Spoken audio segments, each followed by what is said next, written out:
Sveiki visi, sveikinuosi su tais, kurie įsijungė mūsų tinklalaidę, kuri vadinasi Pokalbiai Latga autorių namų virtuvėje. Šiandieną į virtuvę kviečiu tuos, kurie nori sužinoti praktiškai viską apie populiariąją muziką, kas jiems aktualu, kas jiems įdomu, apie tai, kaip ta muzika gimsta, kaip jinai atsiranda jūsų namuose, jūsų ausyse ir paskui pakliūna į jūsų širdis.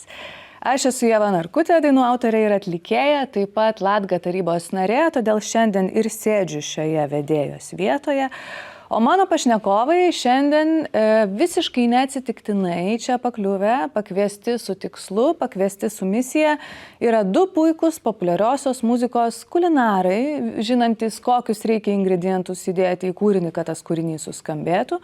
Žmonės, kurių darbas lieka didžiąją dalimi už kadro, bet be to darbo nei viena iš jūsų pamiltų dainų taip ir neatsirastų šiame pasaulyje. Tai pristatau jums 2 iš 5 šiemet MAMA apdovanojimams nominuotų muzikos autorių. Ponios ir ponai, Paulius Jasiūnas ir Faustas Venskus. Labas. Labas.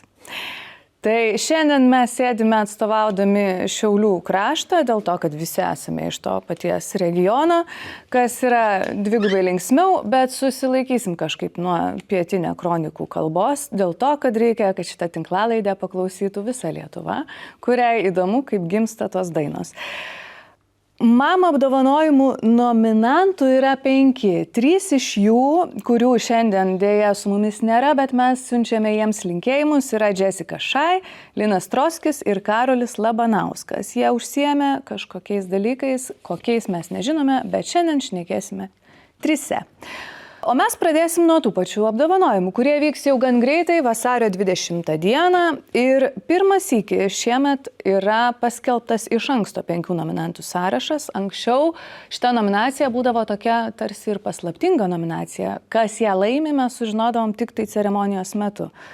Kaip jums atrodo šitas paskelbimas iš anksto? Kas tokie pretenduoja į šitą autoriaus ir muzikos autoriaus nominacija? Yra vertingas, svarbus, ar nieko nekeičia, kaip jums patiems atrodo? Ar tai, kad mes žinom šitą 5, dabar kažką keičia?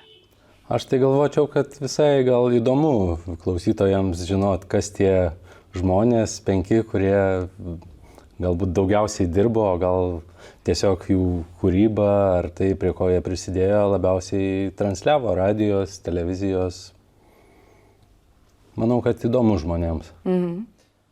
Aš tai įdomią visą įžvalgą gal padariau po to, kai jau buvo paskelbti visi nominantai.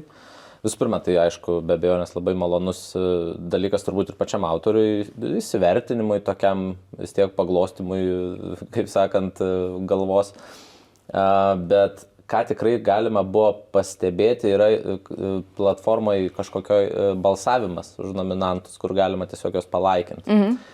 Ir labai gerai pamatai, ką reiškia užkulisiai, nes Linas ir Karolis yra Jessicos prodiuseriai. Ir Jessica yra irgi nominuota. Taip. Bet ji turi ten 1000 laikų, žmonės dievina jos muziką, o šiuo atveju prodiuseriai visiškai ten po 100-200 ten gal laikų surinkę, kas tik įrodo, man atrodo, kad žmonės net nesusimasto apie tai, kad iš tikrųjų yra žmonės, kurie atsakingi irgi už tą sėkmę. Ar jums neliūdna dėl šito? Aš, pavyzdžiui, ir rašau dainas, ir pati lipu į sceną jas atlikti.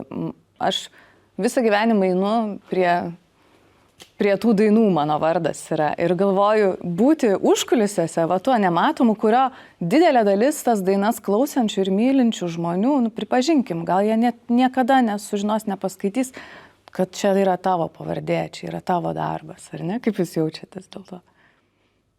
Kažkaip viskas kaip ir po teisybei labiau tada priklauso nuo pačio atlikėjo ir prodiuserio santykio, man atrodo. Jeigu atlikėjas myli, vertina, parodo prodiuseriui, kad su juo dirbant jis įvertina indėlį, įvertina, ką gauna ir kokią poziciją užima šiuo atveju tas prodiuseris, tas bendramintis, sakykime, kūrėjas.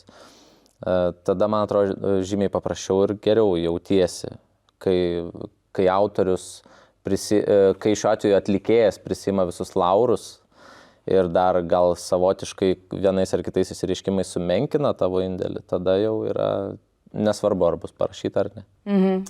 Bet dažnu atveju atlikėjas, tarkim, jis yra siejamas ir su sėkmėm, ir su nesėkmėm. O tas, kuris dirba už kadro, toks gali išlikti, tas, kuriam jeigu kažkas nepavyko, nepasisekė, iš tikrųjų mažiau skauda širdį dėl to, kad perklausų mažiau, dėl to, kad nesėkmingi metai. Tai ta prasme, ta pozicija muzikos prodiuserio šiuo atveju, sakyčiau, tokia pakankamai netgi patogi. Ir tau vėlgi tai yra būti atlikėjų, yra didžiulis darbas, ne tik išlipti į sceną, bet tu kasdien turi rodyti save, reklamuotis, afišuotis, kurti storius ir panašiai. O prodiuseris gali savo tyliai, patogiai tiesiog ateiti į savo studijoje, dirbti mėgstamą darbą, o jeigu viskas pasiseka, tai tie raškomi vaisiai, gal šiek tiek mažesni negu atlikėjų, bet manau, kad labai viskas gerai čia. Tavęs paklausius iš tikrųjų atrodo, kad čia toksai beveik svajonių darbas ir gali džiaugtis sėkme, dėl nesėkmių nebūtinai daug atsakomybės prisiminęs. Šiek tiek mažiau. Yra komandinis darbas, taip, vis tiek atlikėjas lieka tam smaigalį, ar ne? Tai ar džiaugiatės ir kaip džiaugiatės, kai paskelbė jūsų pavardės? Ar laukėte, ar tikėjotės šito, kad pakliūsite į tą penketuką? Ar čia šventė, ar nieko ypatingo? Faustai. Ne, tai tu pradėk šį kartą jau. Aš turiu vieną jau statulėlę, būtent kūrėjo. Tai kažkaip man atrodo, kad toks jau, aš tą jau turiu. Tai tas antras ar bus, ar nebus, ta prasme, aišku, paglosto ir širdį, ir tai toks įvertinimas yra, žinai, kad esi vienas grojamiausių, tai labai šaunu ir puiku. Ar viena, ar kita išraiška, ta prasme, ar kai žinai, kad klauso to, prie ko tu prisilieti, yra smagu, bet kokiu atveju. O čia tiesiog suskaičiuota. Tai va, tu pasakei, grojamiausias, galbūt ir žiūrovams reikėtų šitą papasakoti, kad būtent šita nominacija yra labai aiškiai suskaičiuota. Latga tiesiog surenka savo duomenis, pateikia apdovanojimams tuos 5, kurie skaičiuose figūravo šiais metais dažniausiai. Tai tikrai yra top 5 greičiausiai ir darbščiausių prodiuserių, ar ne? Sąrašas, tas top 5, kurie tiesiog skaitlingiausiai kūrė ir todėl skaitlingiausiai jų rašytos dainos, prodiusuotos dainos ir skambėjo. Faustai, turbūt irgi neliūdėjai. Aš šito nežinojau, man čia naujiena yra, kad aš buvau vienas grojamiausių prodiuserių. Čia tikrai labai nuoširdžiai. Taip, čia yra Latgos duomenys. Taip, todėl mes šiandien čia ir šnekamės, dėl to, kad tai yra nominacija paremta duomenimis. Aš visą laiką turiu tokią keistą savybę, kad jeigu pas mane ateina į studiją, kas nors, arba šiaip kur nors, sakykime, susitinki su žmogumi ir sako, aš žiauriai gerai dainuoju ten.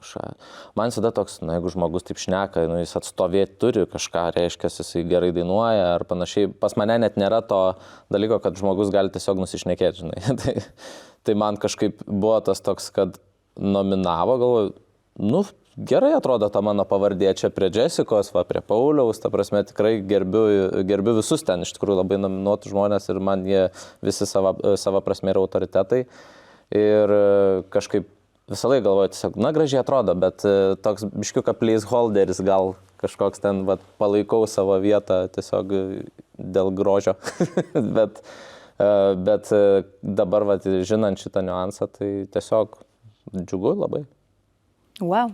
Tikrai labai smagu ir man atrodo, kad šitas ir paskelbimas tų pavardžių tikrai duoda tokio jūsų profesijai matomumo, kuris turi būti ir pelnytas, kuris turi būti ir atkreipti turim dėmesį tos plačios visuomenės į tai, kad už kiekvienos dainos visada yra komanda. Tiesa, kad nėra tik tai vienas tas artistas, kurį mes matom ten gal scenoje, gal klipuose, gal dar kažkur, bet visada yra žmonės, kurie darbščiai dirba ir padaro viską, kad tie kūriniai skambėtų taip gerai, kaip gali. Ar bandėt jūs suskaičiuoti, peržvelgti pernykščių savo metų, už kuriuos ir esat nominuoti, nežinau, vaisius, surinkti, kiek tų kūrinių, prie kiek albumų galbūt dirbote, su kiek skirtingų atlikėjų per pastarosius metus teko padirbėti. Gal esat visiškai kruopštus, susirašot viską ir galit dainos tikslumu ar minutėmis pasakyti, kiek kūrinių išleista ir kiek ko parašyta. Ar šitie pastarieji metai buvo ypatingai kažkokie vaisingi, labai produktyvūs, ar kaip jūs juos vertinat? Va tai bendrai savo irgi karjeros kontekste. Man kažkaip iš pradžių galvojau, kad pakankamai daug tinginiavau pernai, kol paskui metų pabaigoje nesupratau, kad visgi įrašėm albumą su Inga Jankauskaitė, taip pat dar vieną albumą su Dovimi. Su Žemaitukais priartėjom prie albumo pabaigos, pernai tiesa jie neišleido, tai šįmet išleis. Bei daug įvairių kitų atlikėjų, su kuriais gal po vieną, po dvi dainas, ta prasme. Tai ta bendra suma dainų, prie kurių teko prisidėti, labai nemaža. Plius dar muzika televizijoms. Tai va, šiaip, pakankamai nemažai atostogavau, stačiau studiją. Bet pasirodo nemažai ir padaryta. Ne tiek ir tinginiavai, kaip atrodė. Jo. Ar kažkuris iš tų projektų turi tavo kažkokią širdį ypatingą vietą? Kaip tu, vis tiek, aš manau, kiekvienasgi prodiuseris turi savo skonį, savo mėgstamą stilių, kažkokią muziką, su kuria patinka dirbti labiau, ar stengiasi prie to nesirišti ir taip atvirai eiti į visus pasiūlymus? Ar atsirinkinėjai? Šiaip jau gal yra muzikos, kuri man labiau patinka, bet jeigu su kažkuo dirbu, tai aš stengiuosi dirbti, kaip kad tai būtų muzika ta, kurios aš klausaus. Ta prasme, aš stengiuosi, kad tai, kaip aš kuriu, kad atlieptų tą atlikėją, kad tiktų jo klausytojui. Aš stengiuosi tai padaryti, kaip man pavyksta geriausiai. Faustai, tavo metų apžvalga pastarųjų? Mano metai buvo šiek tiek surrealūs. Aš tau ateities projekciją net padarysiu. Sakei, statei studiją, tai aš studiją atsidariau savo praeitais metais. Ir padirbėjau tikrai labai su daug ir naujų atlikėjų, ir su senų daug. Irgi kaip vardinai albumus, tai aš bijau įvardinti, bet tikrai keletą, kokį turbūt padariau vieną albumą jau per praeitus metus. Dabar bijau sumeluoti, bet net nebeatsimenu, su kuo dirbau. Šiaip baisiausias jausmas. Bet jo, ir turėjau tokį, padalyvavau tokiam projekte Naujas hitas, kuris irgi buvo, kaip sakant, Latgos labai numylėtas ir prižiūrėtas ir taip sakant, paglostytas. Tai ten iš vis gal su 17 atlikėjų teko padirbėti ir pamatyti ir baltą, ir juodą, ir pilką, ir žalią, ir geltoną, visokias emocijas, ir visokius skirtingus ir braižus, ir visokių, kaip sakant, velnė, kokį tai gali atsinešti žmogus iš vidaus ir iš aplinkos. Ir gal tokia net tamsią pusę, sakyčiau, pradėjau patirti kaip profesinį perdegimą. Per metus laiko nusivažiavau iš atsigavimo po statybų ir tokio supratimo, kad čia viskas daug paprasčiau, elementariau ir tiek kiekį tada darbo tiek išaugo, kad tiesiog viskas į apačią, emociškai, psichologiškai, ta prasme, energetiškai ir taip toliau. Tai labai toks keisti metai, gerąja prasme. Viskas buvo labai gerai, tiesiog labai daug. Tai ar jau radai tą kiekį, auksinį, tą viduriuką, kiek gali tokio darbo užsikrauti, apsiimti, o kada jau degi? Ne. Ar dar ieškai? Neradau, dar ieškai. Man praeiti metai pagal tą logiką yra. Tai va. Bet tikiuosi, kad viskas išeis į gerą. Aš tau linkiu atrasti tą sveiką kiekį anksčiau, o ne vėliau. Man atrodo, perdegimas baisus dalykas kūrybingiams žmonėms, kurie turi, vis tiek jūs turite, aš taip įsivaizduoju, man visą laiką prodiuseris yra toks ir nuodėmklausys, ir draugas, ir psichologas, atrodo viskas viename, nes tu labai greitai turi užmegzti ryšį su žmogum apie muziką, turi labai greit viens kitą suprasti Ir tai tikrai nėra taip lengva ar taip vien faina, kaip gali pasirodyti, nedirbančiam to darbo žmogui. Jūs tikrai turit labai greit nuskanuoti tą, kas pas jūs atėjo į studiją. O dabar grįžtant prie dainų. Ar atpažįstat patys, kai parašot hitą? Ar suprantat iš karto, kad bus kažkas? Kažkaip būna, kad tas jausmas ateina. Kuo, aš taip gal pasakysiu, kuo toliau, tuo dažniau jisai nesumeluoja. Nes seniau tai būdavo tiesiog turbūt kažkoks savo pasiekimas vidinis, kaip prodiuserio, kaip dainų kūrėjo kažkoks, tu jį priimi kaip, čia bus hitas, kažkas, o čia iš tikrųjų yra tau tiesiog kažkoks tai laimėjimas asmeninis ir tu jį sutapatini su sėkme kažkokio objektyve. Tai kuo toliau, tuo labiau pavyksta atskirti šitos du jausmus. Bet būna ir nepataikai. Tai, bet kuriuo atveju, nes buvo dabar, pavyzdžiui, darėm albumą su džiazu ir aš vieną dainą išgirdau kažkaip, prieš miegą klausiaus, ten bandžiau vėl kažkokių idėjų naujų užmegzt. Ir jau beveik miegojau ir pradėjo viena daina groti ir ten intro tokia melodija muzikinė pradėjo groti ir supratau, kad čia yra dainos priedainis, ten tada dieną Justis metam priedainį, dedam šitą priedainį, žodžiu, viskas taip ir pasileidžiu tą dainą ir aš, jau tiesiog viskas, šitų 100% čia būsiu ant top su šito kūriniu, tai jie ir nuėjo. Tiesiog palyginus to, kiek aš tikėjausi čia. Tai irgi nebūtinai pataiko tas jausmas. Bet sakai, kad tai yra jausmas, ne galva tai sprendžia. Tai yra kažkas, ką pajunti. Aš tai vadinčiau jausmu, čia tos logikos tokios, gal ta logika paslėpta po jausmu, nežinau, kaip čia pavadinti. Tavo slė kažkokia. Pauliau, kaip tavo slė? Aš tikrai neišmokau atskirti, kur bus hitas, kur nebus.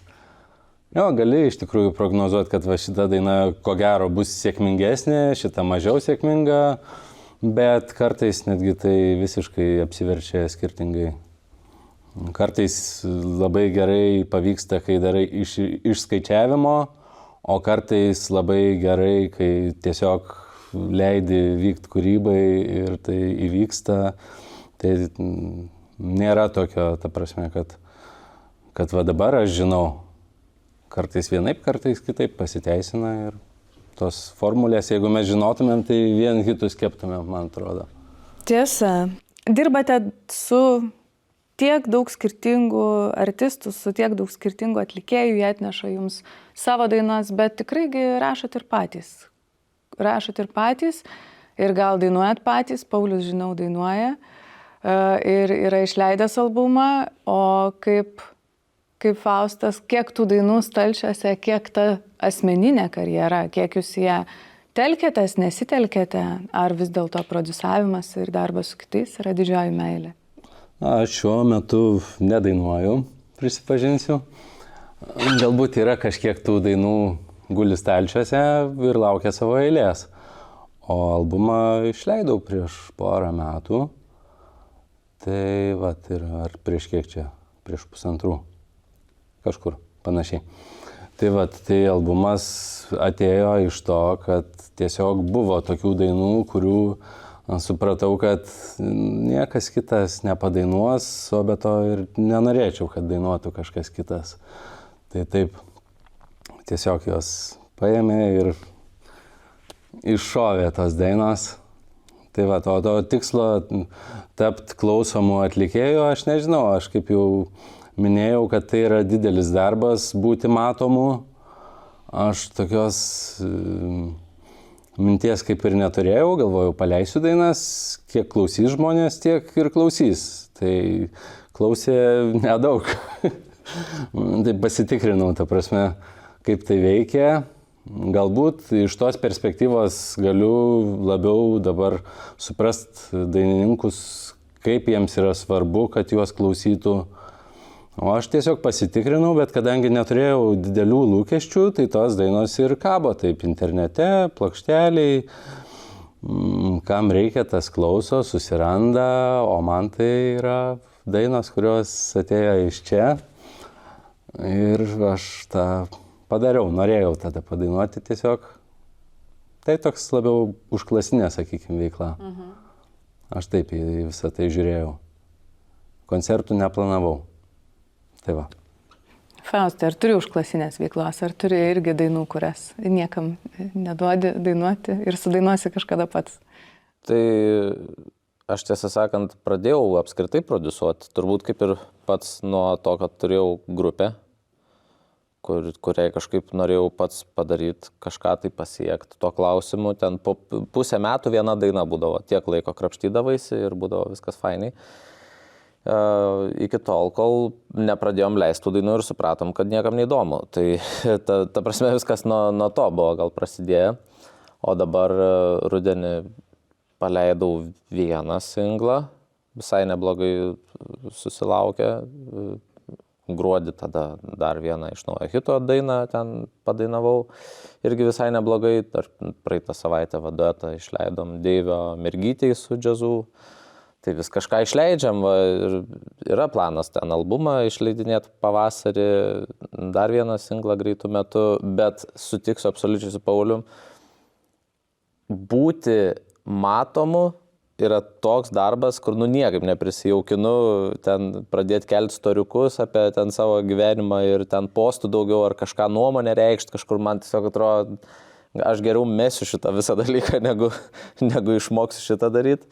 Bet arba aš išmoksiu šitą daryti, arba aš tikrai mesiu. Tai čia vienas iš tų dviejų dalykų, nes vis tiek nenori tiek užsisukę tie prodiusavimo reikalai, visos atsakomybės prieš kitus atlikėjus, kad suvoki pats, kad jau ten kokį mėnesį, gerai savaitę, pusantros, net negalvoji apie savo kūrybą. Nors ir traktuoji, kad jau pradėjai ir jau darai. Tai toks irgi veidmainis pats savo pasidarai. Kitaip tariant, išstumė tie pagrindiniai darbai vis tiek dabar yra prodiusavimas, o čia irgi tokia veikla šalia, ar ne? Jo, dar kažkoks tikiuosi, kad jaunatvinis maksimalizmas pramuš kaip nors. Tikėkime, man atrodo, daugiau muzikos visada yra geriau ir jeigu ta muzika yra gera, tai... Klausimas tik tai to klausytojo dabar turbūt visiškai nebegana, jau seniai yra nebegana tik išleisti muziką, dabar turi daryti viską aplinkui. Viską aplinkui, visus tuos etatus, kurie įtraukia krūvas kitų kompetencijų, kurių net nebūtinai dažnas artistas nori mokytis, bet privalo ir kažkaip kapanotis tame viešinimo vandenyne, kur kiti viešina nežinia ką, bet labai sėkmingai, o tu gal ir turi medžiagos kažkokios, bet atsisakai viešinti arba netiek agresyviai tai darai ir jau iš karto tų perklausų mažiau. Kadangi sėdim autorių namuose, o autorinės teisės yra amžinai su kūryba susijęs dalykas, eina koja kojon, pakalbėkime apie tokį nelinksmą, bet aktualų dalyką kaip plagiatai. Kaip Jūs manot, kaip muzikoje apskritai, ar įmanoma tiksliai apibrėžti, kas yra plagiatas, ar įmanoma suskaičiuoti, kur yra ta riba tarp tik panašaus kūrinio ir nuplagijavimo. Ir kaip dabar šitam tokiam globaliam, visiškai bendram pasaulio muzikos vandenyne, kaip sužiūrėti tos kūrinius. Čia vis nuskamba tai vienas, tai kitas skandaliukas arba kažkokia tema, kažkokia straipsnė, ne, kur bando kartais pripaišyti, kad lietuvio artistas paėmė kažkokį kūrinį iš užsienio. Prieš ne tiek daug laiko mačiau, kad neva kažkokia užsienio artistė nuplagiavo kažkokio lietuvio kūrinį, kas gal yra mažiau tikėtina negu atvirkščias variantas, ar ne? Bet kaip Jūs patys į tai žiūrit, kaip tai yra lengva ar sudėtinga pasakyti, kur yra vagystė kūrinio muzikos? Dažnu atveju, jeigu melodija sutampa, tai ir yra vagystė. Kad tekstas sutaptų, tai čia labai retai būna, ar ne? Kažkokių trupinių galbūt, aišku, pasitaiko, nes žodžiai toks ribotas reikalas. Apibrėžti, kiek pats kūrinys būna nuplagijuotas, kaip čia turėjom prieš porą metų tokių visai variantų Lietuvoje, tai, sakyčiau, yra labai sunku matyti, kur yra ta riba. Nes aranžuotė kažkiek skiriasi, tai jau tu jos nebegali traktuoti, ar ne, kaip tos pačios. Bet jeigu melodija visgi išlikus ta pati, tai jau plagiatas. Melodija, o melodijos dalis, pavyzdžiui. Žiūrint kiek. Jeigu tai esminė kažkokia, jeigu ten 4 ar 5 natos kažkokios tai nuskamba, tai čia yra ne 1, ne 2 ir ne 5 kūriniai, kuriuose nuskamba. Nes jie tiesiog iš intuicijos ateina, bet jau sakykime, kelios eilutės, kai yra, tai jau plagiatas jau vis tiek. Man atrodo, apskritai gal plagiatas yra gal teisiniu aspektu ir tokiu moraliniu aspektu šiek tiek skirtingi tie rėžiai, nes jeigu tu paklausai kažkokią dainą ir sakai, ai čia ta, ir tu pasijungi ir liktai, nu ne tas pats, bet tiek viskas nuimta emociškai, kažkaip va, tas pajautiminis toksai pavyzdys gaunas. Tai jau tada tam kūrėjui ar atlikėjui jau kaip ir yra toks, kad nu jau čia vogiai. Jau kažką ten pasiskolinai be sutikimo ar panašiai. Tai man atrodo svarbiausia šito kažkaip išvengti, bet jeigu jau ten eina tiesiais, kaip ir minėjai tos porą metų atgal vykusius dalykus, kur tiesiog ten tekstą pervertė į kitą kalbą ir čia mūsų kūrinys tarp kitko, tai nu čia jau yra tiesiog kriminalinis jau dalykas. Ta prasme, jeigu šiuo atveju kreiptųsi kiti autoriai, tai jie galėtų prisiteisti viską ir taip toliau. Tai aš neatsimenu dabar tiksliai, ar 6 natų seka yra, ar ne, kažkaip plagijavimas traktuojamas. Kažkokia yra savoka, nu ta prasme, sąlyga kažkokia jo, kad kažkiek natų jau yra traktuojama kaip tikslus plagiatas. Tai ten dažniausiai gaunasi kažkokia frazė visa, kur muzikinė gaunasi, tai jau į tos natos jau skaitos, kad plagijavai. Nes kita vertus yra, pavyzdžiui, tokių dalykų, kur ten koks nors ten bus, nežinau, soldo, si, ten koks nors ten. Tai išgirsi tą melodiją, jinai ten, nežinau, 1000 šokinės muzikos kūrinių bus ar ne panaudota, nes tiesiog labai jau tokia, nu, aišku, kas čia per situaciją ir visiems bus, ai, čia tas kūrinys, bet, nu, tai yra antiek kaip akordą pagrot, nu, ta prasme, toks savaime suprantami dalykai. Tai čia šiek tiek sunku, man atrodo, tą ribą nustatyti. Bet jeigu tu ten padėsi tą akordą kažkokį specifinį po apačią, pagrosi tą melodiją ant viršaus, tada dar žodžiai bus kokie nors apie tą patį, tik tais kita kalba, nu, tada jau sakysi, kad, nu, come on, čia nesvarbu, kad ta frazė viena ten panašo, po to olė kitaip, vis tiek girdės visi, kad, nu, vat, nuo šitos dainos paėmė. Tai čia toks, man atrodo, moralinis jau tada atsitinka dalykas. Bet jeigu visas priedainis, ar ne? Ne, tai tada tiesiog prie sienos ir diržo duot. Kitaip čia į kampą. O ar reikia jums saugot savo, nežinau, galvas ir ausis nuo to, kad neprilystų per daug ten svetimos muzikos ir jinai paskui kažkokiu jums net nejaučiant būdu nugultų jūsų pačių kūrinius? Tokie, kad nenutiktų nesąmoningi, netyčiniai, tokie paplagijavimai aspektų. Aš, pavyzdžiui, žinau, kad man tai būna. Aš nueinu į studiją, parašau puikią dainą ir kitą dieną suprantu, kokios kitų autorių dainos melodija ten yra. O būna kartais tas jausmas, kad groju, rodau visiems, pasakyk, iš kur pavogiau, pasakyk, kas čia per gabalas. Ir sako, nežinau, nėra tokio gabalo. Ir nusiramini, kad čia, nu, tavo yra melodija, tikrai sugalvota. Aš gan paranoiškai būna tikrinu kartais momentus, ar tikrai iš niekur nepaimti. Ir pastebėjau, kad jeigu klausau muzikos mažiau tuo metu, kai rašau pati savo naujus kūrinius, tai kažkaip lengviau nuo to apsisaugot. Kaip jums? Jūsgi pastoviai garsuose, jeigu dirbat, nu, pastoviai skęstat. Man buvo prieš 10 metų kažkur, kai dariau tą savo grupės muziką, aktyviai ten kūrėm ir atsimenu, grįžtu namo kokią 2:30 iš studijos, atsigulu į lovą ir tiesiog galvoj suskamba nuostabi melodija aranžuotė, ta prasme, tas rifas vadinamas. Ir aš tiesiog, net žodžiu prasme, atgal į kelnes ir į studiją vėl ten 3 gal nakties, iki 7 ryto ten muzika keputė užsidegęs. Ir aš tą melodiją, kol nuvažiavau, atsimenu, dar labai gerai mašinai sėdžiu, niuniuoju, kad nepamirščiau, nors galėjau įsirašyti. Bet man kažkas dar biškiuką ne ten tą melodiją nueina ir aš ten netiek poliravau, parvažiavau į studiją, jau tada radau, įgrojau viską, išleidom dainą ir man tada skambina vienas toks žinomas basistas, sako, kodėl jūs ten šitos grupės dainos rifą pavogėt? Ir aš įsijungiu tada, o daina jau išleista, jau viskas padaryta ir aš nuoširdžiai neprisiminiau. Ir aš įsijungiu ir tiesiog nata į natą yra tas rifas ir aš taip sėdžiu, galvoju, nu tai tiek. Po to parašiau irgi dainą, priedainis kažkas ir, kaip sakai, kokia čia daina, ir aš 2,5 metų ieškau tos dainos, radau tą dainą, apie kurią galvoj turėjau omeny ir supratau, kad nieko nepavogiau. Tiesiog emocija ta pati. Kažkoks intuityvus dalykas, ar ne? Panašus ir... Jo, vat, grinai sukuria tą patį jausmą, bet visiškai nieko. Nu, ta prasme, melodija net neturi panašumų. Tai turi ir šviesesnį, ir tamsesnį istoriją, žodžiu, apie tai. Taip, būna tokių atvejų iš tikrųjų, kad atrodo, žinau tą dainą, tai čia nuo tos nuimta, nuplagijuota. Bet tada paklausai, ne, skiriasi. Ta prasme, tai galbūt kartais pavyksta tiesiog ar norom, ar nenorom, kūrėjams tiesiog, kas būna jau atėję įlindę į galvą per tiek metų, tai iš kažkur išlenda tos, tarkim, kažkokios frazuotės jau girdėtos, kažkokie sąskambiai, kurie paskui, kai susideda į vieną, tai jau atrodo, kad iš ten, arba iš ten, arba iš ten.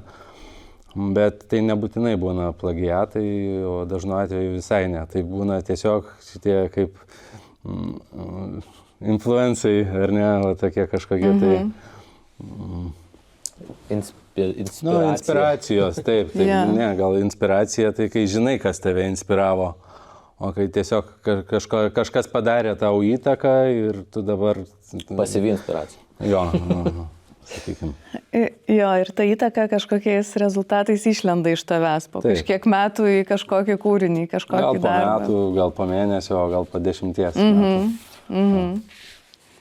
O jūs manot, kad reikėtų kažkaip prižiūrėti tą visą plagijavimo situaciją, kas turėtų tai daryti? Ar reikia čia tą kontroliuoti, ar tiesiog žmonės kuria tai, ką kuria, jūs kuriate tai, kas jums kuriasi ir jeigu išleidus kūrinį kažkas paskambina ir pasako, kodėl pavogėt. Nėra tarsi būdo neišviešinus tą sužinoti, ar ne? Nebent kažkokiam etape įrašinėjant, dirbant prie kūrinio, kažkas iš šono pasako, bet tavo atveju nepasakė joks kitas grupės narys, kad kažkokia... Tai kad grupiai ten tų narių, aš ir dar vienas buvom, tai...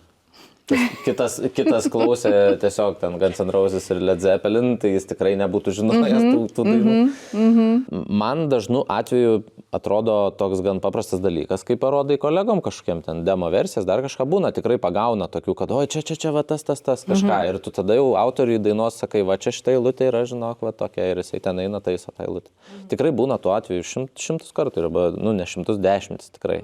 Yra buvę, kad, pavyzdžiui, atlikėjai ateina, mes ten jau šokam, jau čia, žodžiu, pinigus jau dalinamės už hitą ir ateina po jos kitas atlikėjas ir aš sakau, žiūrėk, kokią gerą dainą įrašėm. Ir aš jam paleidžiu, sako, žiūrėk, ir ištraukia ir įrašas, ta daina, tik tai angliškai.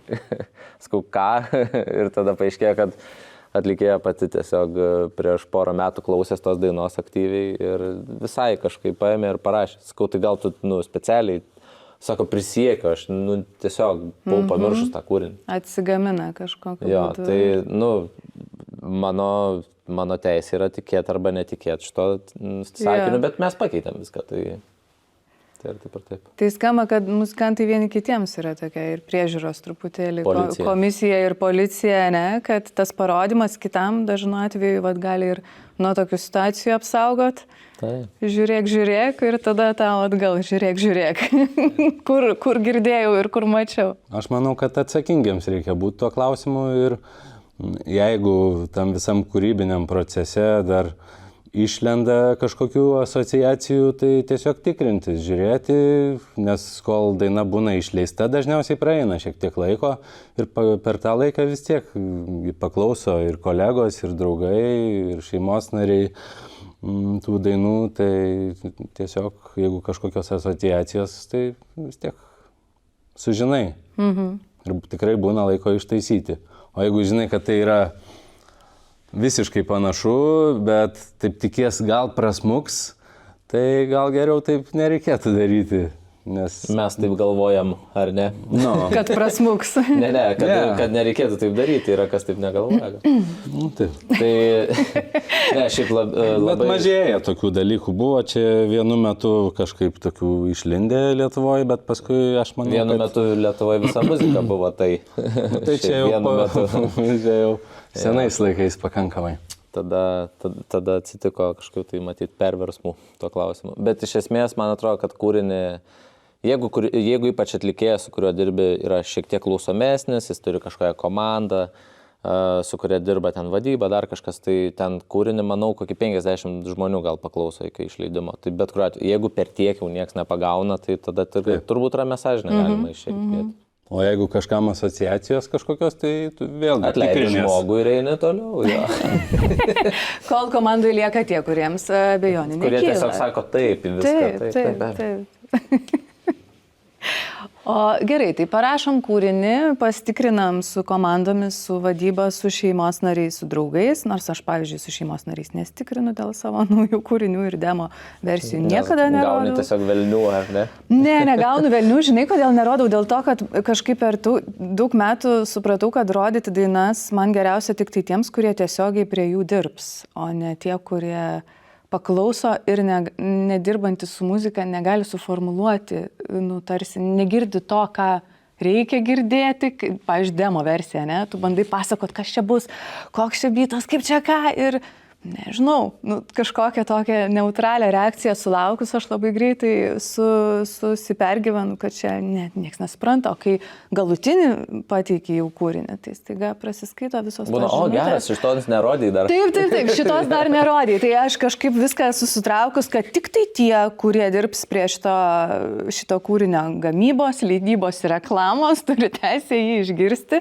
nes visi kiti yra jau galutiniai gavėjai to produkto. Nežinau, tai man, pavyzdžiui, tas rodymo momentas visada yra labai toksai įtemptas ir problematiškas. Bet tarkim, parašom kūrinį išleidžiam, registruojam kūrinį Latgoje. Ar pastebėjot, kad dabar yra naujas Latgoje registruojant kūrinį sakinukas, kad kūrinys yra sukurtas naudojantis dirbtiniu intelektu. Reikia uždėti varnelę arba neuždėti varnelę. Ar jau teko jums uždėti kokią varnelę kartais savo kūryboje, savo darbe, panaudojant šitą naujųjų laikų, nežinau, dovaną ar prakeiksmą, kaip manat? Uždėti neteko, bet matyti taip. Teko. Taip, kad jau yra, ne, toks variantas, kad tas dirbtinis intelektas, jisai ateina ir kažkaip skverbėsi į darbą. Kažkaip mes, kai naujam hite buvom supažindinti su šituo dalyku, atėjo dalyvis, tiesiog atsisėdo ant kėdės ir 3 minutės sėdėjo. Ir mes visi taip sėdėm, kodėl tu sėdi, taigi čia dainuoti reikia kažką. Ir ten, ir kažkurio, jeigu išgirsti, kai ten vokalistas per 2,5 oktavos ten šauna į viršų, tai čia dirbtinis intelektas. Ir Stana labai kažkaip teisingai, atrodo, mano požiūriu pasakė, kad yra 2 būdai, arba tu visą laiką pyksi, kad atsirado dirbtinis intelektas, arba tu tai priimsi kaip įrankį. Nes kažkadagi būdavo, kaip atsisėdi prie konsolės, turi ten 2 kompresorius, 1 equalizerį nusipirkęs iš ten pusės metų algos ir tu padarai visą įrašą. Ir tada atsirado kompai, atsirado takeliai, ta prasme skaitmeniniai krūva milijardą gali ten tų kompresorių užsidėti, kol užlūž kompas. Ir turbūt irgi labai šiaip nemažai būdavo tokių, ten tai lievai skamba, konsolė skamba žiauriai gerai. Ir tada, aišku, viskas tobulėja, tada tie patys kompiuteriniai įrankiai, jie atsirado tą AI assistant kažkokią funkciją. Ten yra tokių pluginų, kur tiesiog paspaudys, pasiklauso, taip turi skambėti ir pridaro nesąmonių. Bet vis tiek jis bent jau padaro šitą sprendimą. Ir kažkuriuo metu kažkurie žmonės su tuo dalyku išmoko dirbti, man atrodo, jie taip išmoko pritaikyti pas save, sakykime, procese ir naudojasi tuo sėkmingai. Man, pavyzdžiui, ta funkcija niekada neprilipo, nes aš pradėjau tada, kai buvo, sakykime, tų funkcijų nebuvo. Tai man tiesiog daug paprašiau prieiti prie sprendimo tiesiai. Ir kai atsirado šitas dirbtinis intelektas, pats iš savęs jisai, man atrodo, nėra kažkokia liga industrijai, ypač dar dabar. Nesakau, kad visada tai bus, bet dar jis tikrai labai tai daro, nežinau kaip čia pasakyti, mimicking, nežinau kaip čia lietuviškai. Mėgdžioja, tiesiog negrabėja, ne? Viską jis daro, kaip ir atrodo, tikrai būna tokių, kur pasišiaušia oda, kai ten padaro sprendimų kažkokių muzikinių. Kai klausai pirmą kartą. Taip, ir kai pradedi analizuoti, tada girdi, kad ten tiesiog katastrofa daugeliu atžvilgių yra. tiek apie tekstą, tiek apie kirčius, apie melodijos, kurios nesiriša. Atrodo, kad, kokia gera melodija. Paskui žiūri, kad ne, taip žmogui tai yra svetima. Ta prasme, pirma eilutė iš vienos dainos, antra iš trečios ir ketvirta iš dar kažkelintos. Ir jos, tarpusavį nesisėja niekaip. Algoritmas tik tai sako, kad turi veikti, nes veikia ta daina ir veikia ta daina. O kadangi, kai klausai pirmas iki, tai tave veikia atskiros frazės. O kaip gerai, o kaip gerai. Bet visa tai dažniausiai jo nelabai susisieja. Man esminis toks niuansas atsitikęs su šito dalyku, nes, sakau, kažkaip kaip su to pačiu, sakau, Stano pasakymu, kad įrankius arba reikia juos priimti, arba visą laiką ant jų pykti ir, realiai iškrisi tada iš rinkos, nes visai įsipriekis su ten tom technologijom. Tikrai būtų naivu ir aš drąsiai galiu pasakyti, kad aš panaudoju šitą įrankį dalykose, kur, sakykime, vietoj to, kad aš bandyčiau ten po vieną instrumentą kažką įgroti, bet noriu pavyzdį parodyti kokį nors, kaip atlikti gyvai kūrinio, ten kažkokį perimą iš vienos dienos į kitą. Daug paprasčiau tiesiog pasinaudoju tokiu garsiniu įrankiu, kuris parodo žmonėm, kurie gyvai gros tą dalyką. Tai čia yra elementariai logiška tiesiog naudotis tokiam priemonėm. Kitas dalykas, kai pradeda rašyti, čia aišku, man daug žmonių tai prašo, ypač po naujo hito Šakės, ta prasme, ten kokį 30 turbūt buvo tokių autorių, kurie prieš pusę metų dainas pradėjo rašyti, jau 100 dainų parašė yra. Ir viskas kaip ir suprantama, nes jų supratimu parašyti tekstą, buvo tokių, kurie sako, kad tekstą parašai, taigi tekste melodija, taigi yra. Vat būtent tau tokia reakcija. Jiem atrodo, kad jeigu tu parašai aš tave myliu, tai ten yra visos natos tame sakinyje, logiškai mąstant. Taigi kas tau neaišku. Ir man taip ir sako. Bet čia mums visiems trims neaišku. Jo. Ir jie tipo, aš rašau tekstus, o dar buvo ir tokių, kur parašė, rašau tekstus, sakau, tu pats rašai su ChatGPT. Tai sakau, tai čia tas pats, kas nerašai, ta prasme, bet aš parašau promptą, kaip man tą tekstą turi sugeneruoti. Sakau, tai dabar taip išeina, kad tas, kur buvo naujam hite autorius, jisai yra dailininkas, kuris sukūrė 90 dainų per pusę metų ir ten jis, mus ten gaslaitina, kaip ten mes kūrėm lėtai, žodžiu. Ir man kažkaip tik po to atėjo tokia mintis į galvą, kad kol jis dainavo savo dainą, aš turėjau įsijungti ChatGPT, prašyti, nupiešk man paveikslą. Ir sakyti, žiūrėk, aš dabar dailininkas esu, nes tu dailininkas, kaip tau jausmas yra, kai aš tiesiog paimu, parašau, nupiešk man ten tą ir jis man nupiešia ir aš čia laikau save lygiaverčiu tau, bet kažkaip tie žmonės laiko save autoriais, jo, gal dalis jų yra kažkokie poetai, gali jau, sakė, mėgėjai poetai kažkokie būti ar ne, bet jie nėra autoriai dėl to, kad jie įkėlė į Suno ten kokį nors ir ten jisai sugeneravo melodiją pats. Ir jūs, nežinau, žiūrėsit, nežiūrėsit, bet jūs ne autoriai dar esat kol kas, bet sėkmės. Tai tiesiog yra didžiulė nepagarba žmonėm, kurie amatą šitą vystė, iš kurių dainų galų gale buvo visa tai išmokyta. Ir tiesiog, pavyzdžiui, Antares Autotune yra tokia programa ir jie turi dabar sukūrę modelį, kuris angliškai dainuoja. Jisai gali pakeisti balsą, pakeisti tembrą, bet parašyta yra toks dalykas. Etiškai ištreniruoti algoritmai.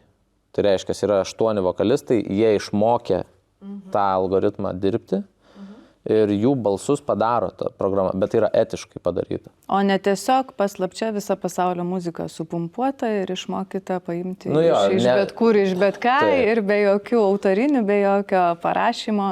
Tai va ir nėra po to, kad klausais tą dirbtinio intelekto generuotą ir ten girdi, kad ten lietuviškas tekstas, bet dainuoja, atsiprašau šitą paminėjimą, Poliną Gagariną ar ten kažkokią, kur, slaviška, ta prasme, tarmė, tada biškiuką Džijan, biškiuką Džesika, biškiuką Giedrė, biškiuką ten Gabrielė Vilkickytė ir toks kažkoks toks išlenda po skiemenį naujas dainininkas. Ir kažkas gaunas ten nei 2, nei 9. O kokia kokybė tavo nuomonė vertinant tas etiškas treniravimas? Ką ten tie įrankiai sugeneruoja? 8 vokalistai, sakė, ne? Ne, aš nežinau kiek tiksliai, bet tiesiog man buvo toks atvejis, kad reikėjo pabandyti kitam tembre ir aš galvojau pabandyti tą funkciją, tiesiog lietuviškai jinai neveikia. Pradėkim nuo to. Reiškia, yra tikrai apimtis siaura to įrankio. Tai pliusas didžiausias tame, kad kažkas, iš ko balso tai buvo sukurta, gavo atlygį galų gale.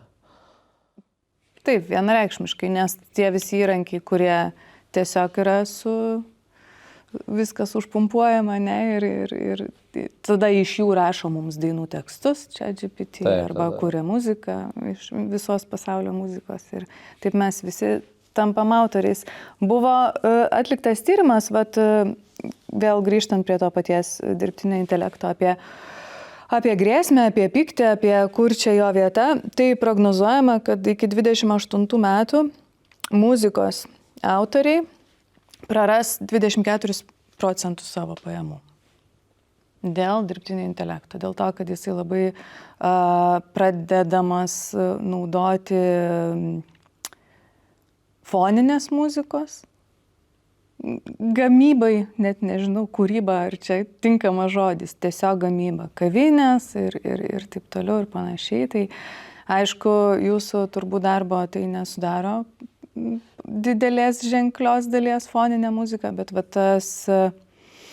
tas toks turinio vertimas, užvertimas tų segmentų, kur žmonės kurdavo dalykus, ne, o dabar staiga vienas kliktelėjimas pirštais ir mes turim savaitę į muzikos. Tai prognozės yra tokios, taip pat ir audiovizualinių kūrinių, irgi autoriams irgi yra tokios grėsmingas 21% pajamų netekimo dėl dirbtinio intelekto. Aš nestebina, nes aš YouTube Premium šiaip turiu ir nematau reklamų, bet būna kartais kažkur, užsuki pas ką nors svečius ir televizijoje ten užstatytas YouTube. Tai tos YouTube reklamos visos į jai. Tiesiog, net balsas ten, taip. Tavo skutimosi peiliukas, šneka tiesiog taip. Ir tikrai nustebau, nes aš, pavyzdžiui, visai dar per COVID, po COVID šiek tiek, man atrodo, tais laikais dar bandžiau šiek tiek darbuoti su bičiuliu vienu pažįstamu bendru dansevu prie reklamų ir pamenu, kiek daug darbo tam yra, kiek daug yra įdedama į tai ir resursų žmogiškų išteklių ir taip toliau. Ta visa rinka realiai žus dėl dirbtinio intelekto. Aš manau, kad ten vienetai aukščiausio lygio prekiniai ženklai gal gaminsis, o visi kiti tikrai darys dirbtinio intelekto produktus. Kurie galės leisti savo ir tos biudžetus, ir tuos resursus visus skirti, ne, ir to kūrybinio viso potencialą. Bet šiaip mūsų foninė muzika tai skaitos, daug groja iš tikrųjų. Groja. Jo, ten tokie Akropoliai, dar kažkas, ta prasme, visą laiką vinioja ten. Taip, yra tų, kurie groja. Čia toks off podcast. Aš apie šitą niuansą net ir nepagalvojau, kad aš tai skaitau jų žmonėm užsiimančiais albumų leidybą ir dainų leidybą. Groja. Aš televizijai kuriu, Beatos virtuvėje kuriu. Muzika foninė ir užsklandas, dar keletas laidų yra. Bet yra toks dalykas, kad nemanau, kad visiems patinka. Ta prasme, toks galbūt šiek tiek garbės reikalas, manau, kad išliks, kad mums muziką kuria žmogus. Nes kai kuria AI, tai visiškai jinai suvienodėja ir nebėra to tokio kažkokio emocinio krūvio nebeneša, ta prasme, tai yra tokie tiesiog kaip visiems. Aišku, gali ten nuotaikas generuoti ir vienokias, ir kitokias, bet jos tokios, netikros. Ta amplitudė turbūt yra tokia gan... Taip, vis tiek skamba kaip iš dešrelių reklamos tada viskas. Tai skamba, kad nejauti nei grėsmės, nei... Ne, grėsmės yra apskaičiuota žmonių, kurie, aišku, geriau išmano negu aš, negu Faustas, ar ne? Nes tam ir yra profesionalai, tam jie ir skaičiuoja. Yra grėsmės, bet aš manau, kad tie, kas išmoks tą dirbtinį intelektą panaudoti kaip įrankį, kaip, sakykime, draugą ar kolegą, kuris yra pagalbininkas, tie išloš ir dabar jau išlošia. O tie, kurie galvos, kad aš paimsiu jį ir jis už mane sukurs, tai dar labai ilgai to nebus. Bent jau kalbant apie kokybišką produktą. Nu, kokie ištisi 5 metai.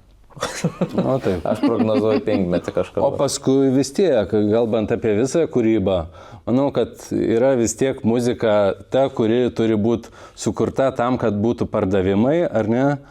Ir yra ta muzika, kurią kuria kūrėjai, kurie yra identifikuojami kaip asmenybės.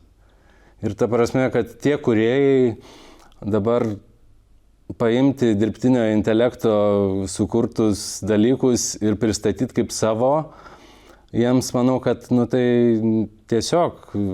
Iš principo. Taip, mes nenorim taip, nes mes norim išreikšti tai, ką mes jaučiam, ką mes girdim, kaip mes matom pasaulį, o ne taip, kaip už mus mato kažkas kitas. Tai va tie kūrėjai, manau, kūrė ir kurs. O kalbant apie tai, kad kažkas tai yra vestuvių dainininkas, bet dar nori šalia ir šiek tiek, kad radijoj pagrotų, tai tokie variantai, manau, kad greitų metų pasidarys ir aranžuotė, ir jau dabar netgi galima savo balsą, ar ne, įrašyti kaip treniruoklį ir jį pakeisti, kad sudainuotų, atseitų tavo tembru. Tiek, kad tai nėra tobula, bet už 5 metų tai bus jau 1 prie 1, aš galvoju. Tai ta prasme tokie dalykai dėsis. Bet vėlgi tada yra radijo stočių politika, kuri galbūt viso to šlamšto gali tiesiog negroti. Čia labai daug priklausys nuo politikos. O kad YouTube'as pilnas, tai prašom į sveikatą. Jeigu kažkam įdomu, vis tiek manau, kad pereina tokius dalykus. Ir paskui atsirenka žmonės, kas yra kas. Šiaip kalbant apie foninę muziką, kažkada prieš keletą metų buvo vienas Panoramai vieno tinklo kavinė, restoranas, nežinau kaip čia pavadinti.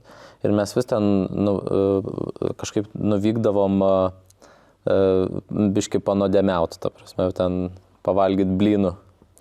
Ir mano antra pusė ne muzikantė. Sėdim, mes ten laukiam tų blynų ir aš tiesiog šneku su jie ir aš suprantu, kad aš negaliu susikaupti.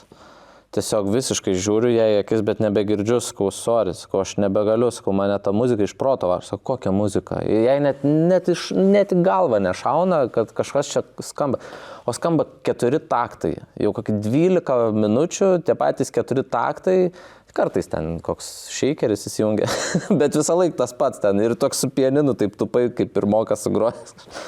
Ir akivaizdu, kad jie nusipirkę muziką, už kurią nemoka autorinio mokesčio, tiesiog yra jų nuosavybė ir jie čia iš serijos Latga ten Agata įkit šalina mūsų.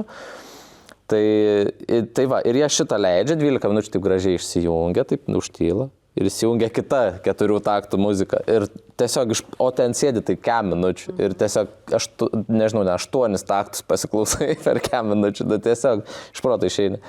Ir kai mačiau, kad mano ta antra pusė va taip ramiausiai savo valgo, jei ten viskas ok, aš supratau, ant kiek daug žmonių net gali vat neįvertinti to, kad groja tikra muzika kažkas. Nes tas prestižas, kurį Paulius paminėjo, kad žmogaus kurta visą kitą, aš labai norėčiau tikėti ir labai tikiuosi, kad taip ir bus. Bet kai žinau, kokia kai kurie, ta prasme, didžioji dalis, sakykime, vartotojų muzikos tikrai bus labai neišrankus. Tai manau, kad labai didelė dalis, ypač tų tokių didesnių ženklų, kurie plačiau išsiplėtė, jiem bus dzin. Aš taip bijau, kad bus taip dėja.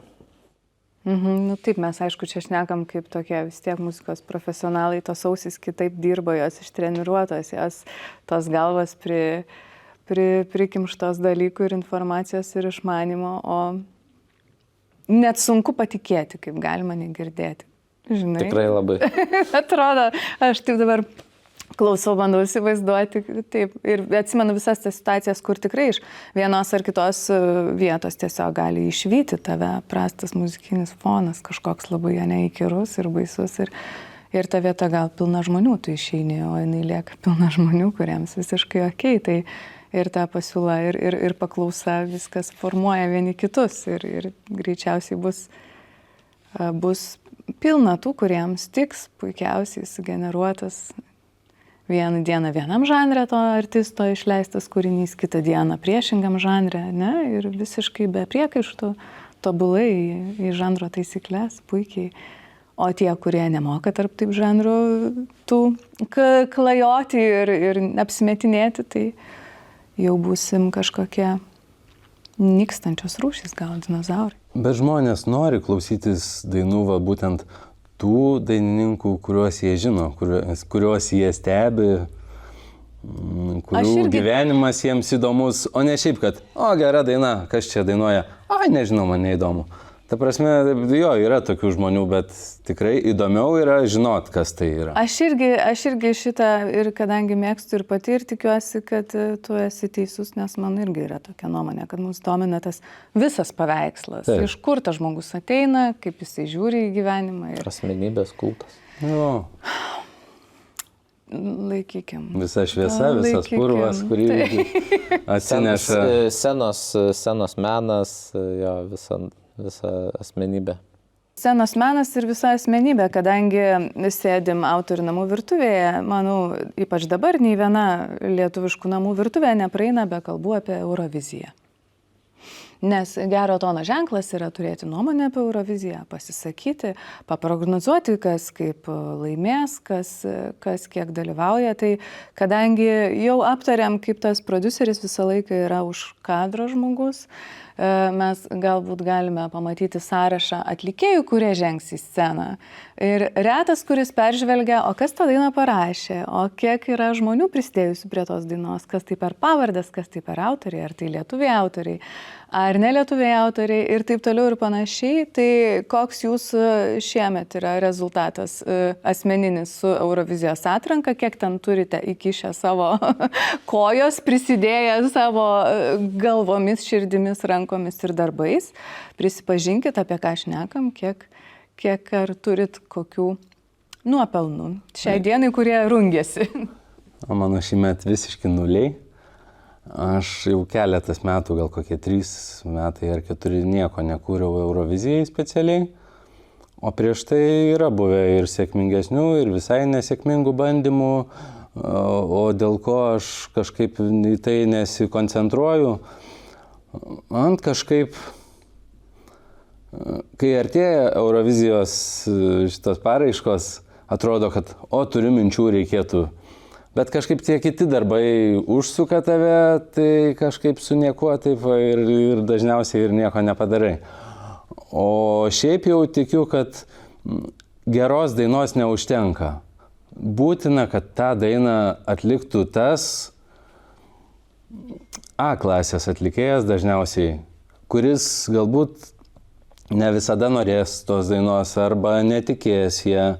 O jeigu tu duosi labai gerą dainą, tarkim, bent jau asmeniškai atrodančią, kad labai gera, kažkokiam visiškai nežinomam atlikėjui, tai arba jis jos neišpildys, arba tiesiog jis labai gerai išpildys, bet nesusilauks tokio palaikymo. Tai kartais tiesiog būna dainų gaila, su kuriom jos kažkaip kitaip išsitransliavo negu tavo galvoj. Tai vat, esu turėjęs tokių variantų, netgi esu turėjęs, kur tiesiog kažkas atsineša dainą, o padarom, paskui, aš eisiu į Euroviziją su ja. Okei, bet tai čia gal būtumėm visai kitaip darę.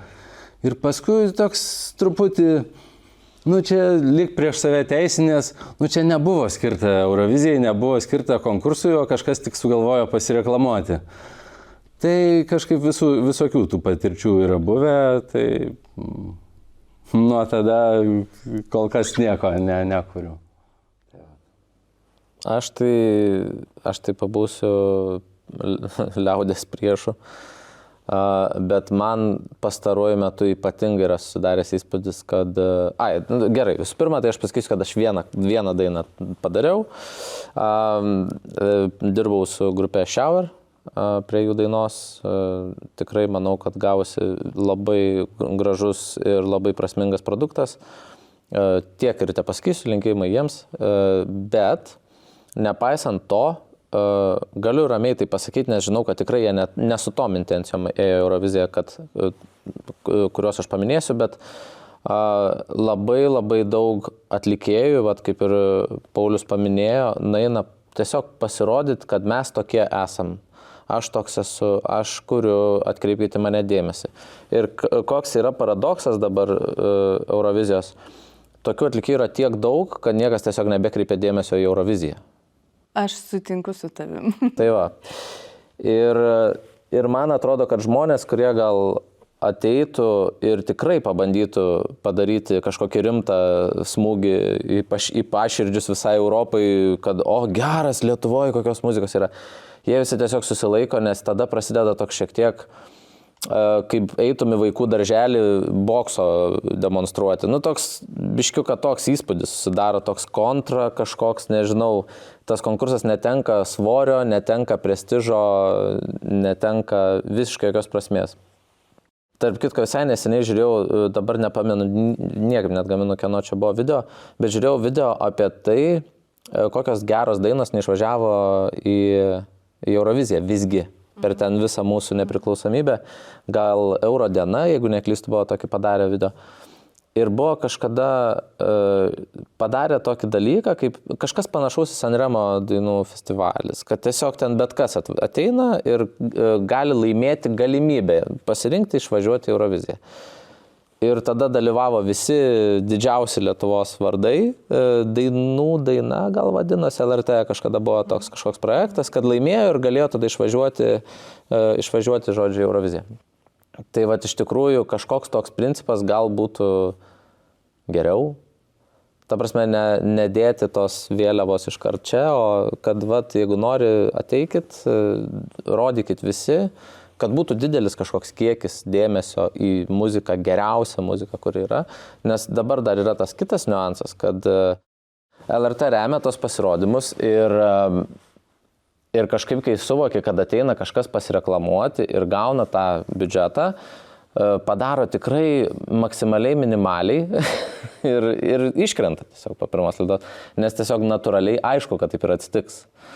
Tai va dėl to man labai kažkaip apmaudu būna, nes biudžetas gaunasi labai didelis, kai tiek atlikėjų ir kai suvokia, kad tikrai, jeigu taip griežtai atrinktum, daug mažiau, aišku, čia Giržada kitą kartą, kai sutiksiu, turbūt gausiu velnių, bet žodžiu jo, tiesiog aš suprantu, kad čia politiškai gal yra platesnė gerokai tema negu per 2 minutės aptart, bet kažkaip labai apmaudu tiesiog yra dėl to, kad tikrai pamatai, jog būna daug tokių dalyvių, kurie, pabandysiu šitą Euroviziją nueiti, gal į vestuvės pradės samdyti labiau ar kažkas tokio. Ir aš dar užvakar per filmavimą beveik tą patį pasakiau į kameras, žiūrėsim, ar iškirps, dėl to, kad tikrai yra man tas jausmas, kad kažkas atėjo vien dėl to, kad galėjo ateiti ir vien dėl to, kad galėjo pasirodyti per televizorių, todėl dabar pasirodys. Jo tikrai yra tiek ir tiek, sėdint ir klausant tų dainų. Kažkada buvo tokia savoka, atsimenu, per Euroviziją, net per televiziją esu girdėjęs, kad būdavo atranka ir paskydavo komisijų kažkas, ši daina nėra Eurovizijai. Ir viskas, diskvalifikuotas atlikėjas. Ta prasme, nebeidavo kažkaip, man atrodo, ten. Kažkaip būdavo, kad kažkas paskydavo ne Eurovizinė daina ir viskas, ten jam tą kelionę baigdavo. Veto. Toks jau, viskas, eik lauk. Ir galvoju, tai jo negalima iki televizinio etapo šitą dalyką padaryti. Bet čia greičiausiai mes atsiduriam, prieš tokią realybę, kad yra televizijos tinklelis, reikia kažkiek tų šeštadienių užpildyti pramoginių turinių kažkodėl ir dabar mes jį prigrūsim visų wannabe. Bet va tas ir keiščiausia, kad dainos labai kartais dideliais kiekiais krenta ir tikrai būna, kad vieną savaitgalį ten, pavyzdžiui, yra 4 žiauriai geri kūriniai, o prieš tai 2 savaitgaliai viskas tokie, kur tiesiog biški gėda. Viskas gerai, chebra. Žodžiu, ir jeigu būtų pusfinaliai, tai galėtų, atrodo, išmetinėti per pusfinalius, ar ne, padaryk ten 3 atrankas, tada 2 pusfinalius ir tą finalą, kaip pavyzdys. Kodėl visi iškart į finalą? Man va tas toks.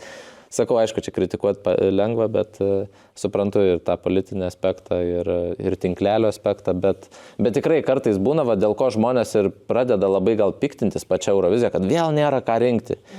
nes prieina daug reklamos, tokios savireklamos, kuri automatiškai kvepia ir mėgėjiškumu labai stipriu ir automatiškai tie, kurie galėtų ateiti ir parodyti normalų kažkokį lygį, nes Lietuva tikrai nėra kažkokia mėgėjų kraštas, mes tikrai turim žiauriai aukštą lygį ir koncertus pasižiūri, tikrai užsienio žvaigždės, kai kurios galėtų net pavydėti. Ir tu suvoki, kad niekas iš tų dalykų nebedaina iki Eurovizijos. Tai kur čia ta spraga? Kur čia ta spraga? Tu tarsi ir užčiapiai tą vieną momentą, kodėl neina tie populiariausi artistai, ar ne, tarsi eiti į vaikų darželį, dabar demonstruoti bokso įgūdžius. Pauliau, tu turi kokių įžvalgų? Aš tai galvoju, kad tai yra iš tikrųjų, jeigu darai rimtai, tai yra didelės investicijos ir labai daug laiko atima.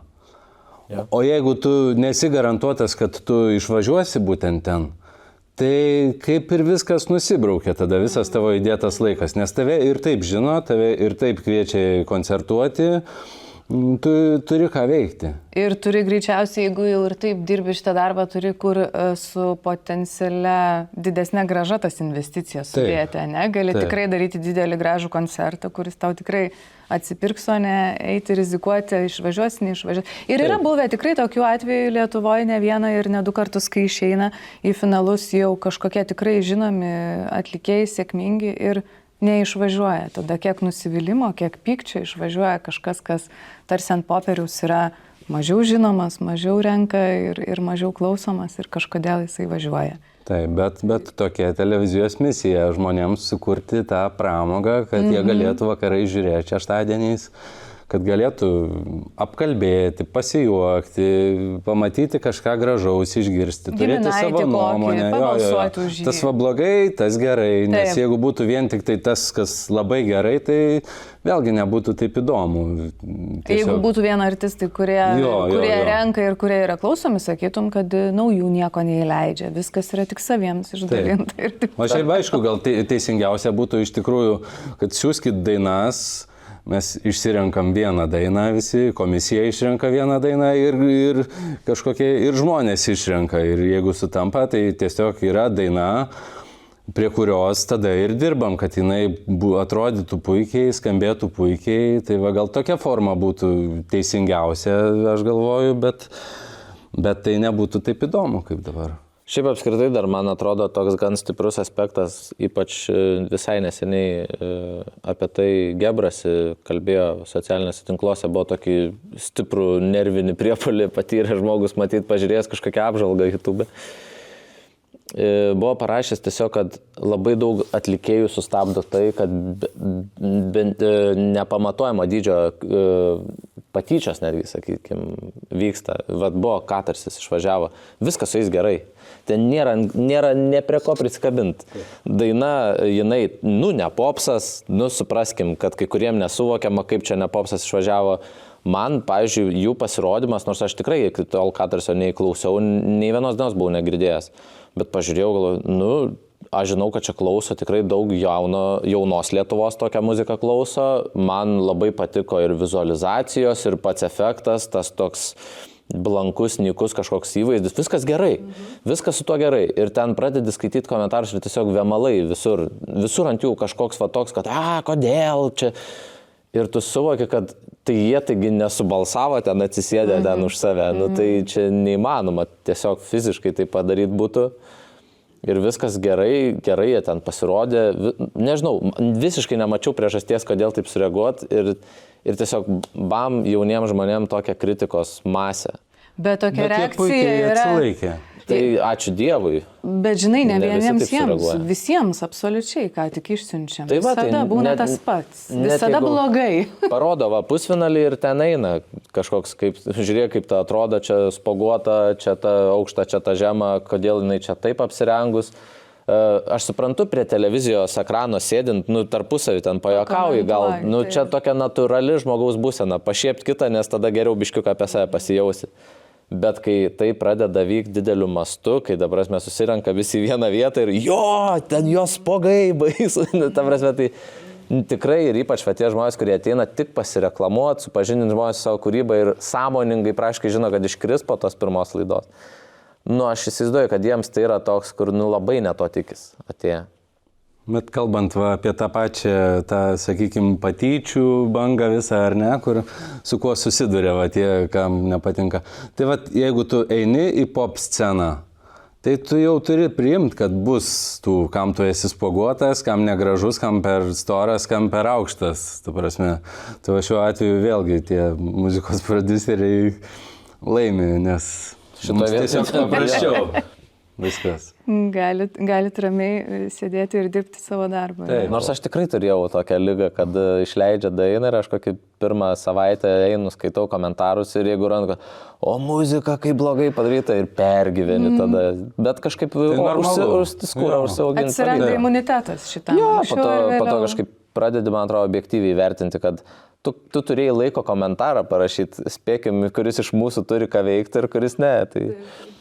Aišku, aš skaičiau, tai tas ant to. Gerai, mes labai kažkaip natūraliai priėjom prie tų visų, kurie tik pradeda, kuriems reklamuotis gal yra pirmas, antras ar trečias šansas kažkur, nežinau, Eurovizijoje, internete ar dar kažkur. Pokalbį baigti norėčiau labai, kad jūs iš viso savo patirties bagažo, iš visų įžvalgų, iš savo skonio, iš savo dūšios, pasakytumėt po porą sakinių žmonėms, kurie galvoja pradėti arba pradeda muzikos kelią savo gyvenime. Nežinau, ar tai būtų prodiusavimo, ar atlikėjo, ar kaip jūs manot, kas yra tokie esminiai dalykai, ko reikėtų žmogui palinkėti, kam jį.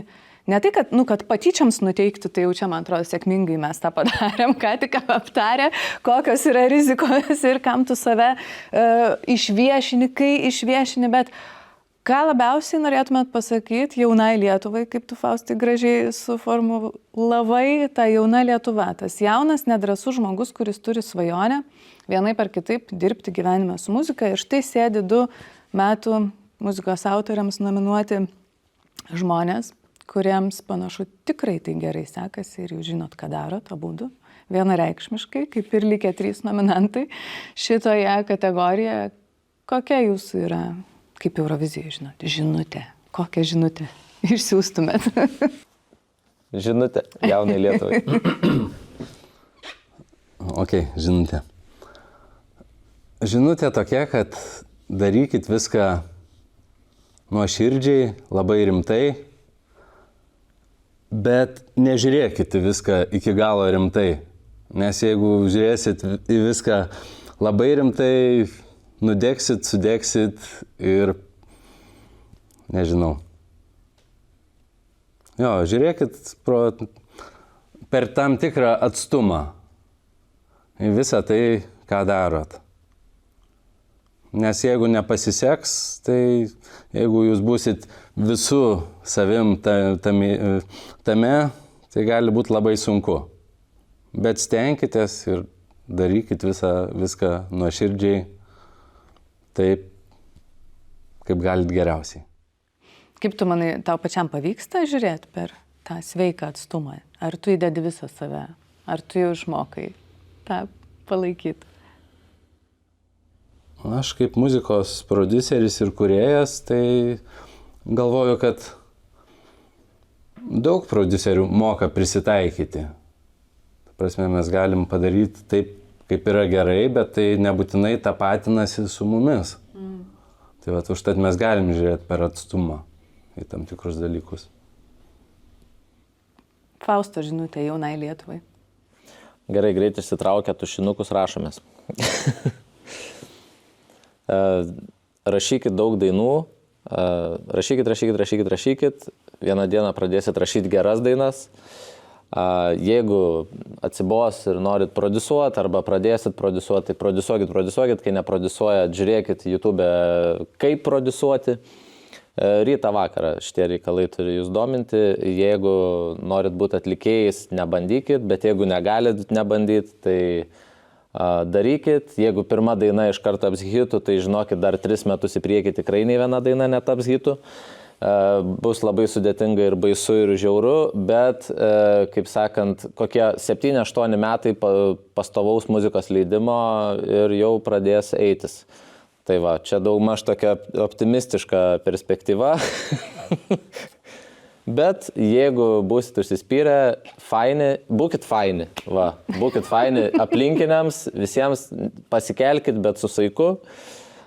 Jeigu nepavyks su saiku, tai nusodins ant žemės kiti. Greitai primins, kad saikas jau pamirštas. Jūs spėjot užsirašyti, atsisukite, jeigu nespėjot. Aš dar vieną pamiršau pasakyti. Kūrėjams, kurie kuriat ir norit kurti.